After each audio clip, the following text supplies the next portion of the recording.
equals does your device need fixing? We offer a free diagnosis. We pick up and deliver right to your door, no calls or travel needed.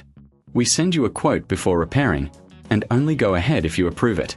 Easy, transparent, and professional. Link in description.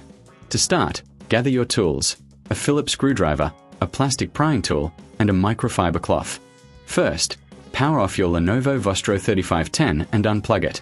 Remove the screws from the back cover. Keep them safe, you'll need them later.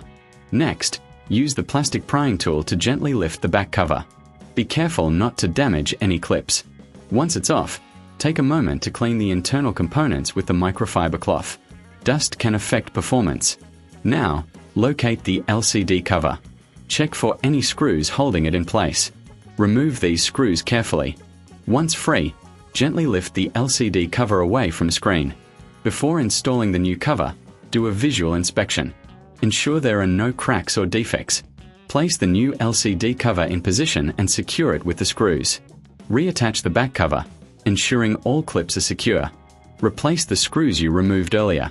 For a professional diagnosis without obligation, consider our services. We offer pickup and delivery at your home, so you won't need to make any calls or travel. Get a quote before repair to know your costs upfront. Does your device need fixing? We offer a free diagnosis. We pick up and deliver right to your door, no calls or travel needed. We send you a quote before repairing, and only go ahead if you approve it. Easy, transparent, and professional. Link in description.